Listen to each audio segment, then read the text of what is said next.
आज हम बात करने वाले हैं फलक केंद्रित घनीय एका कोशिका की संकलन क्षमता प्रतिशत के बारे में। अर्थात यदि आपकी फलक केंद्रित घनीय एका कोशिका दी हुई हो, क्या दी हुई हो, फलक केंद्रित घनीय एका कोशिका दी हुई हो तो उसके कण द्वारा कितना भाग घिरा जाता है। सबसे पहले हमें देखना पड़ेगा कि फलक केंद्रित घनीय एका कोशिका क्या होती है। देखिए, फलक केंद्रित घनीय एका कोशिका का मतलब होता है कि प्रत्येक कोने पर एक एक कण तो होगा ही, प्रत्येक कोने पर एक एक कण तो होगा ही, साथ ही साथ प्रत्येक फलक के केंद्र पर भी एक एक कण उपस्थित होगा। मतलब यहाँ पर एक कण उपस्थित होगा, यहाँ पर एक कण उपस्थित होगा, यहाँ पर एक कण उपस्थित होगा आपका, इस प्रकार से यहाँ पर एक कण उपस्थित होगा आपके, यहाँ पर एक कण उपस्थित होगा, यहाँ पर एक कण उपस्थित होगा। देखिए क्यों? क्योंकि ये हो गया आपकी पहली फलक, एक कण उपस्थित, ये हो गया आपकी दूसरी फलक, दूसरा कण, ये हो गया आपकी तीसरी फलक, चौथा कण मतलब तीसरा कण, ये हो गया आपकी चौथी फलक, तो आपका ये चौथा कण। ये देखना, ये वाला जो है ये हो गया आपकी पांचवी फलक, तो ये पांचवा कण, और ये हो गया आपकी छठी फलक, तो ये छठा कण, छठा कण। तो इस प्रकार से आपका क्या हो जाता है, फलक केंद्रित घनीय एकक कोशिका, है ना। अब बेसिकली घनीय मैंने बता चुका हूँ, घनीकृत तंत्र का अध्ययन करना है तो प्रत्येक भुजा की जो लंबाई होगी वो कितनी होगी आपकी, ए ही होगी, क्योंकि ए बराबर बी बराबर सी रहता है। ओके, अब बेसिकली हमें देखना है z का मान कितना होता है। तो देखिए, फलक केंद्रित एकक कोशिका में या फलक केंद्रित घनीय एकक कोशिका की बात करें तो z का मान कितना होता है हमारे लिए, 4 होता है। कितना होता है, बेसिकली 4 होता है ना। तो z का मान मालूम चल गया। अब हमें क्या करना है, a और r के बीच में रिलेशन निकालना है। मैंने आपको पहले बताया था, अब संकलन क्षमता प्रतिशत निकालना है ना, z का मान तो हमें मालूम है, बस हमें a और r के बीच में रिलेशन निकालना है। उस रिलेशन को a के बीच में a के स्थान पे रख देना है, हमारा आंसर आ जाएगा। और उस a और r के बीच में रिलेशन निकालने के लिए आप जो कर सकते हैं करिए। भुजा लेना है, जैसे कि हमने आपका क्या कर रहे थे, जब हम सरल घनिका कर रहे थे तो हमने केवल एक भुजा ली थी, है ना। हम चाहे तो फलक भी ले सकते थे, कुछ भी ले सकते थे, हमारी मर्जी, बस a और r के बीच में रिलेशन निकालो। तो हम क्या कर लेते हैं, सरल फलक केंद्रित घनीय एकक कोशिका के लिए a और r के बीच में रिलेशन निकालने के लिए हम क्या ले लेते हैं, कोई भी एक फलक ले लेते हैं। हाँ, तो मैं क्या कर लेता हूँ, ये वाली जो आपकी फलक है, ये वाली जो आपकी फलक दी हुई है, इस फलक को क्या ले लेता हूँ मैं, आपके काम में ले लेता हूँ। ओके, तो देखिए ये वाली फलक कुछ इस प्रकार से आपकी, ये आपकी कुछ इस प्रकार से फलक है? देखिए ये आपकी कुछ इस प्रकार से क्या दी हुई है, फलक दी हुई है। यही वाली फलक को मैंने यहाँ पर क्या किया है, ड्रॉ किया है। ओके, अब देखिए यहाँ पर एक कण उपस्थित है तो यहाँ पर भी एक कण बना देते हैं। ओके, यहाँ पर भी एक कण उपस्थित है तो यहाँ पर भी एक कण बना देते हैं। उसके अतिरिक्त यहाँ पर और यहाँ पर भी एक कण उपस्थित है, मतलब कि यहाँ पर यहाँ पर भी एक कण उपस्थित है, इस प्रकार से। अब देखिए, और एक खासियत है कि इस फलक के केंद्र पर, इस फलक के केंद्र पर और एक कण उपस्थित है, तो यहाँ पर हम क्या बना देंगे, और एक कण आपका इस प्रकार से बना देंगे। अब देखिए मैंने बताया हो, ये तो बेसिकली हमारा कौन सा स्ट्रक्चर है, सिंपलीफाइड स्ट्रक्चर है, हमने सिंपल करके बनाया। वास्तव में यहाँ पर जो कण है वो कण नहीं, उस कण का केंद्र उपस्थित है। कण आपका कैसा होगा, कण आपका कुछ इस प्रकार से होगा। देखिए ये हो जाएगा आपका कण, क्या हो जाएगा, ये वाला, ये हो जाएगा आपका बेसिकली यहाँ पर इस प्रकार से आपका कण उपस्थित है, और उस कण का ये क्या है, केंद्र है, जो कि मैंने यहाँ पर शो किया है। उसी प्रकार से यहाँ पर भी कण उपस्थित है, ऐसा बोल रहे हैं, लेकिन कण नहीं, वहां पर उसका केंद्र उपस्थित है। ओके, तो बेसिकली ये उसका केंद्र है, तो जो आपका कण होगा वो कुछ इस प्रकार से होगा, है ना। ये गोला थोड़ा बड़ा बन गया, थोड़ा छोटा बन गया, तो कुछ इश्यू नहीं होगा। बात आपको केवल इतनी समझनी है कि यहाँ पर क्या है, ये कण नहीं, कण का केंद्र है। कण आपका इस प्रकार से गोले के रूप में रहता है, ठोस गोले के रूप में। ये कण नहीं, कण का केंद्र है, आपका कण इस प्रकार से ठोस गोले के रूप में रहता है। अब देखिए यहाँ पर भी क्या है, यहाँ पर भी क्या है, इसके फलक पर भी एक कण उपस्थित है, वो कण नहीं बेसिकली उसका केंद्र है। तो कण किस प्रकार से होगा, कण आपका कुछ इस प्रकार से होगा आपका जो कण होगा वो कुछ इस प्रकार से क्या होगा, उपस्थित होगा। ये बेसिकली आप बस समझने का प्रयास करें, गोले को ध्यान में दीजिए, गोला बड़ा बना है, छोटा बना है, कैसे बना है, लेकिन समझने का प्रयास कीजिए। यहाँ पर कण नहीं है, कण का केंद्र है, तो मैंने कण बना दिया। कण नहीं है, कण का ये केंद्र है, तो मैंने पूरी तरह से कण बना दिया। इसी प्रकार से कण नहीं, कण का केंद्र है, तो यहाँ पर मैंने कण भी बना दिया और उसका केंद्र भी बना दिया। अब देखिए बेसिकली यदि मैं बात करूं तो हम क्या कर सकते हैं, ये यहाँ से यहाँ तक की जो दूरी होगी बेसिकली वो क्या होगी आपकी स्मॉल आर होगी, क्योंकि इस प्रकार से यदि कोई गोला है तो उसके केंद्र से यहाँ तक की दूरी कितनी होती है, स्मॉल आर। यदि केंद्र से परिधि तक की दूरी स्मॉल आर है तो ये भी केंद्र है, ये भी परिधि है, तो यहाँ से यहाँ तक की दूरी कितनी हो जाएगी, स्मॉल आर। तो यदि यहाँ से यहाँ तक की दूरी स्मॉल आर है तो यहाँ से यहाँ तक की दूरी कितनी हो जाएगी आपकी, स्मॉल आर हो जाएगी। उसी प्रकार से यदि मैं बात करूं केंद्र से इस यहाँ तक की दूरी कितनी हो जाएगी आपकी, स्मॉल आर हो जाएगी, कितनी हो जाएगी, स्मॉल आर हो जाएगी। उसी प्रकार से यदि मैं बात करूं इस गोले के केंद्र से यहाँ तक की दूरी कितनी हो जाएगी आपकी, स्मॉल आर ही हो जाएगी, कितनी हो जाएगी, बेसिकली स्मॉल आर हो जाएगी। तो ये हो गया गोला जिसकी त्रिज्या small r plus small r, और ये क्या हो जाएगा बेसिकली आपका स्मॉल आर हो जाएगा। अब यहाँ पर एक बात गौर कीजिएगा, इसे मैं क्या नाम देता हूँ, बिंदु ए नाम दे देता हूँ, और इसे क्या नाम देता हूँ, बिंदु बी। मतलब ये हो गया आपका बिंदु ए और ये हो गया आपका बिंदु बी, इस प्रकार से। और यहाँ पे जो बिंदु है इसमें बिंदु सी नाम देता हूँ। हालांकि यहाँ पर भी कण उपस्थित है, यहाँ पर भी कण उपस्थित है, यहाँ पर भी कण उपस्थित है, जिस प्रकार से यहाँ पर और यहाँ पर उपस्थित है, लेकिन मैं उन्हें काम में नहीं ले रहा हूँ, केवल और केवल ये बिंदु ए और बिंदु बी पर जो कण उपस्थित है और जो केंद्र में उपस्थित कण है उन्हें काम मिलेगा। मैंने बताया था आपके बीच में रिलेशन निकालने के लिए जो कर सकते हैं आपने करना है बेसिकली। ओके, तो इस प्रकार से हमने कर लिए। अब यहाँ पर एक बात गौर कीजिएगा, यहाँ पर जो एंगल बनेगा, यहाँ पर जो आपका एंगल बनेगा उसे थोड़ा ध्यान से देखिएगा, कितना डिग्री का बनेगा, 90 डिग्री का एंगल बन रहा है। कितना बन रहा है, यहाँ पर यदि आप एंगल देखेंगे, ये वाला जो आपका एंगल है वो कितना बन रहा है, 90 डिग्री का एंगल बन रहा है। मतलब ए बी सी, देखिए ये हो गया आपका बिंदु ए, ये हो गया आपका बिंदु सी और ये हो गया आपका बिंदु बी। तो जरा गौर कीजिएगा, ये जो आपका बन रहा है ना, ये समकोण त्रिभुज है।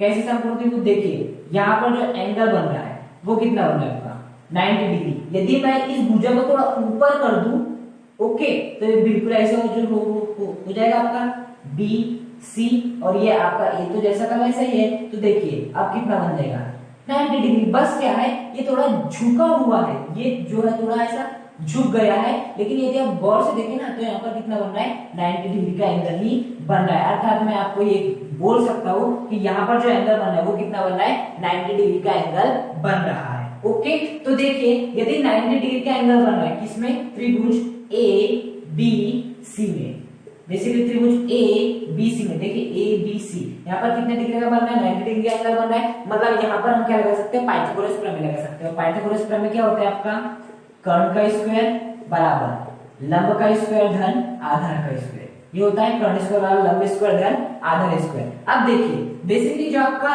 लंब होता है, बेसिकली जो आपका लंब होगा वो क्या होगा, देखिए लंब समझने से पहले हम समझ लेते हैं कर्ण क्या होगा। बेसिकली देखो 90 डिग्री, यदि आप समकोण त्रिभुज की बात करें तो 90 डिग्री के सामने वाली जो भी भुजा रहती है वही क्या होती है, आपकी कर्ण रहती है। तो देखिए ए बी सी त्रिभुज में जब का 90 डिग्री का एंगल वो यहाँ बन रहा है, और 90 डिग्री के एंगल के सामने वाली भुजा कौन सी आपकी, ए बी है। देखिए 90 डिग्री एंगल यहाँ बन रहा है, 90 डिग्री का एंगल, इस 90 डिग्री एंगल के सामने की भुजा क्या है आपकी, ए से बी है। तो यहाँ पर कर्ण क्या हो जाएगा आपका, ए बी हो जाएगा। क्यों, क्योंकि 90 डिग्री के एंगल के सामने वाली भुजा जो भी रहती, 90 डिग्री के कोण के सामने वाली भुजा जो भी रहती वह क्या कहलाती है, कर्ण कहलाती है। यहाँ पर 90 डिग्री के एंगल वाले के सामने वाली भुजा कौन सी आपकी, ए बी है, तो ए बी क्या होगी, कर्ण। तो कर्ण का क्या है, स्क्वायर है, मतलब ए बी क्या भी क्या आ जाएगा, स्क्वायर आ जाएगा। अब बेसिकली जो आपका लंब है वो क्या है आपका, ए सी है।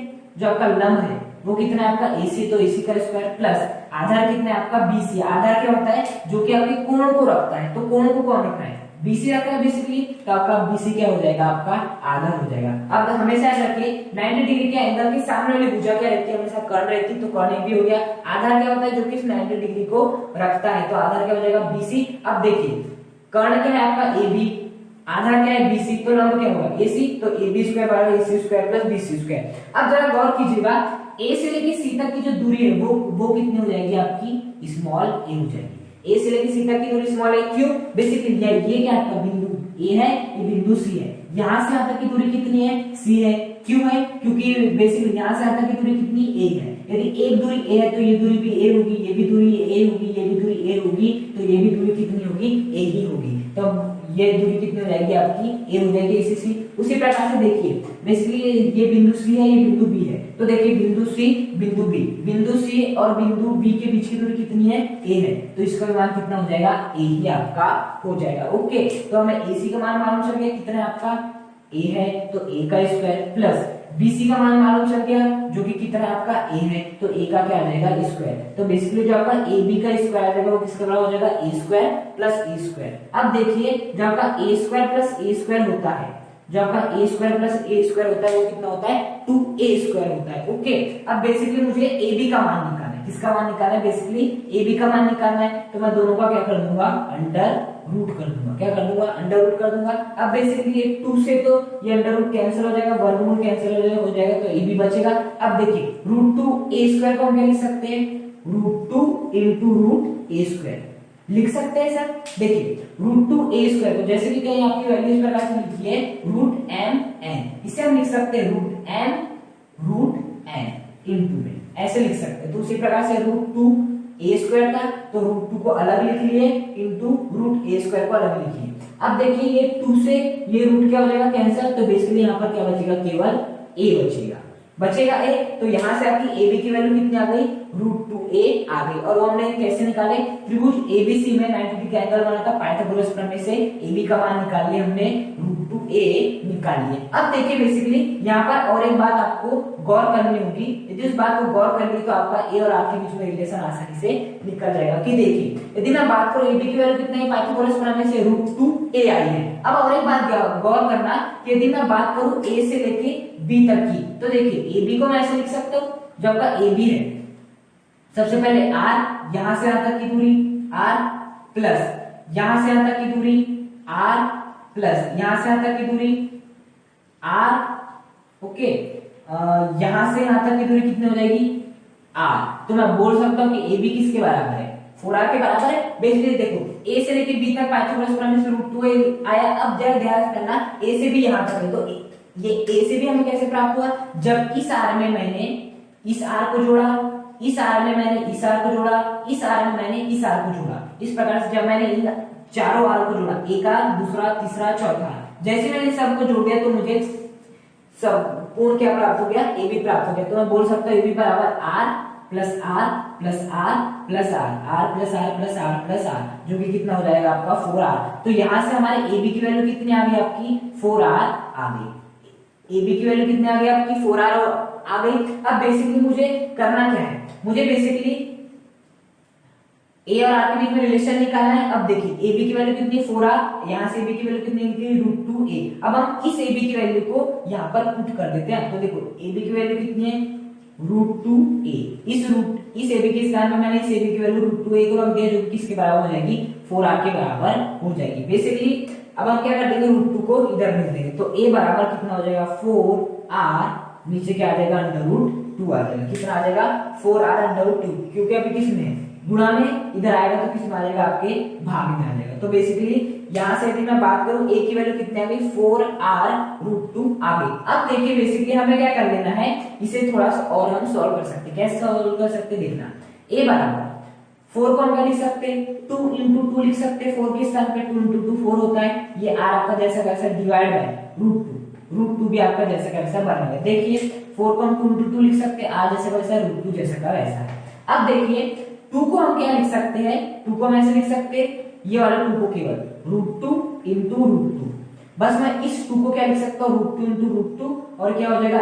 इंटू 2 जैसा का वैसा चल रहा है, ये r भी जैसा का वैसा चल रहा है, नीचे क्या चल रहा है? रूट 2। बस मैंने क्या किया हूँ, इस देखो सबसे पहले 4 था, 4 को 2 इंटू 2 में तोड़ा, उसके बाद देखिए इस मैंने केवल ये वाला 2 को काम किया, तो ये वाला 2 को मैं क्या लिख सकता हूँ? Root 2 into root 2। जैसे कि कहीं यदि आपका लिखा है root n into root n, इसकी वैल्यू कितनी होती है? आपकी n ही होती है। कहीं पे लिखा है root n into root n, इसकी वैल्यू कितनी होती है? n ही होती है ना। तो इसका उल्टा भी सही कि यदि n है तो उसे root n into root n लिख सकते हैं। यदि कहीं आपका n दिया है तो उसे क्या लिख सकते हैं? Root n into root n लिख सकते हैं। उसी प्रकार से यदि कहीं 2 दिया है तो उसे मैं रूट 2 इंटू रूट 2 लिख सकता हूँ। ओके, तो देखिए एक रूट 2 से एक रूट 2 क्या हो जाएगा? बेसिकली कैंसिल हो जाएगा, तो फाइनली रूट 2 भी कैंसिल, ये वाला रूट 2 भी कैंसिल। तो यहाँ से यदि मैं बात करूँ आपकी a की वैल्यू कितनी आ गई? रूट 2 इंटू 2r, कितना आ गई? रूट 2 इंटू 2r आ गई। और इसे मैं अच्छे से क्या लिख सकता हूँ? a बराबर 2 को पहले लिख लेता हूँ, 2 रूट 2 इंटू r, क्या हो गया? a 2 को पहले लिख लिया 2 रूट 2 इंटू r। तो यहाँ से हमारे a की और r के बीच में जो रिलेशन था वो कितना आ गया हमारा? 2 √2 इंटू आर आ गया। रिलेशन निकालने के लिए हमने क्या किए, इस फलक को काट लिए। सबसे पहले हमने क्या किए, इस ए बी सी में पाइथागोरस प्रमेय लगाए, वहां से हमारा मान कितना आया, √2 आया, किसका मान, ए बी का मान। उसके बाद जो आपका ए बी था वो किसके बराबर था, 4r, r plus r plus r plus r. देखिए इन सबको यदि मैं जोड़ दूं तो मुझे संपूर्ण में प्राप्त हो जाएगा। तो हमने 4r को किसके बराबर कर दिए, √2 a के बराबर कर दिए। तो यहाँ से हमें a की वैल्यू कितना आ गई, 2√2 इंटू r आ गई। अब बेसिकली देखो इस a के मान को मैं क्या रख दूंगा, इस a क्यूब के स्थान पे, सॉरी इस a के मान को मैं a क्यूब में जो प्रयुक्त a हुआ उसके स्थान पे रख दूंगा। तो देखिए z का मान कितना है आपका, 4 है, तो 4 को रख दीजिए इंटू 4/3 जैसे का वैसा। पाई की वैल्यू कितनी होती है, 22/7 इंटू क्या होता है आपका, r क्यूब होता है, divide by a cube. a की वैल्यू कितनी है आपकी, 2√2r, तो 2√2r का क्या हो जाएगा, क्यूब। बेसिकली a का क्यूब है, a का मान कितना है 2√2r, तो इसका क्यूब कितना आ जाएगा, 2√2r का क्यूब हो जाएगा।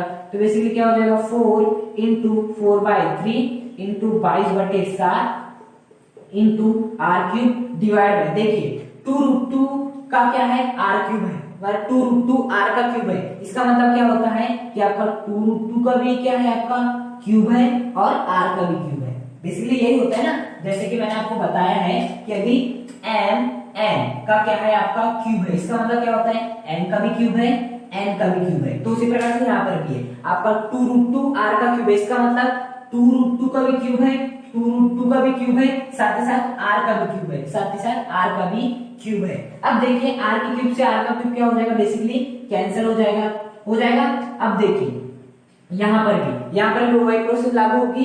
यदि n के ऊपर क्यूब है, n के ऊपर क्यूब है, 2√2 के ऊपर क्यूब है, इसका मतलब क्या होगा कि आपका 2 के भी ऊपर क्यूब है और √2 के ऊपर भी क्या है, आपका क्यूब है। बेसिकली समझ में आया, क्योंकि यदि mn के ऊपर यदि क्यूब है, इसका मतलब है n के ऊपर क्यूब है, n के ऊपर क्यूब है। यदि mn का स्क्वायर रहता है तो n के ऊपर क्या रहता है, स्क्वायर रहता है, और m के ऊपर क्या रहता है, स्क्वायर रहता है। बेसिकली वैसे 2√2 r के ऊपर क्यूब था, तो मतलब 2√2 पर भी क्यूब था, r पर भी क्यूब था, तो उसे हमने लिख दिया 2√2 का क्यूब, r का क्यूब। r के क्यूब से r का क्यूब कैंसिल हो गया, तो बचा 2√2 का क्यूब। अब 2√2 के क्यूब को मैं ऐसे लिख सकता हूँ, 2 का क्यूब इंटू √2 का क्यूब। अब देखिए 2 का क्यूब कितना होता है, आपका 8 होता है। 2 का क्यूब मतलब 2 गुणा 2 गुणा 2, जो कि होता है 8, और √2 का क्यूब कितना होता है, आपका 2√2 होता है। कितना होता है, आपका 2√2 होता है। अब बेसिकली अब आप बोलेंगे समझे कैसे होता है, तो देखिए यदि मैं बात करूं, चलिए यदि मैं बात करूं अपने 2 के क्यूब की, तो वो क्या होता है, 2 इंटू 2 इंटू 2, जो कि होता है 2 दूनी 4, 4 दूनी 8।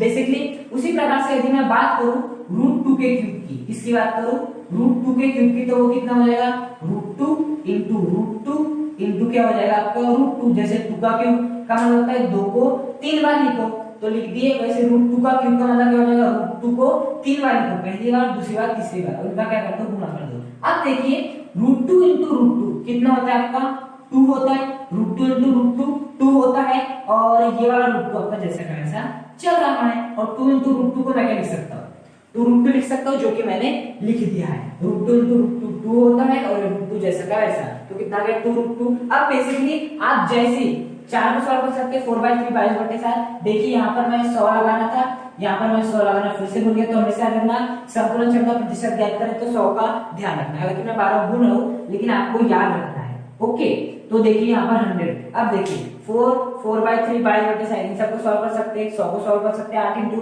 2√2 को सॉल्व कर सकते हैं। अब आप इन सबको जैसे सॉल्व करेंगे तो आपका मान जो आएगा ना, वो लगभग आ जाएगा आपका 74%। और ये जो मान होगा ना, वो क्या होगा, आपका लगभग होगा। ये जो मान होगा वो कितना होगा, लगभग होगा। मतलब कि फलक केंद्रित घनीय एकक कोशिका की जो संपूर्ण क्षमता रहती है वो कितनी रहती है, आपकी 74% रहती है। मतलब कि फलक केंद्रित घनीय एकक कोशिका में जो कण द्वारा जो कुल आयतन का घेरा गया भाग रहता है वो कितना रहता है, 74% भाग घेरे हुए रहते हैं। मतलब कि जो कण रहते हैं फलक केंद्रित घनीय एकक कोशिका में, जो कण रहते हैं वो 74% भाग क्या रहते हैं, इस फलक केंद्रित घनीय एकक कोशिका का घेर लेते हैं। अब यदि 74% भाग घेर लिए तो कितना भाग नहीं घेरे हैं, तो देखिए कुल आयतन कितना होता है, 100 होता है। कितना भाग कण द्वारा घेर लिया गया है, 74% घेर लिया गया है, तो बताइए कितना बढ़ जाएगा। और वैसी बात है 26% भाग क्या होगा, आपका खाली होगा। तो ऐसा बोल सकते हैं कि फलक केंद्रित घन एकक कोशिका में कण द्वारा घेरा गया भाग कितना होता है आपका 74% होता है लगभग,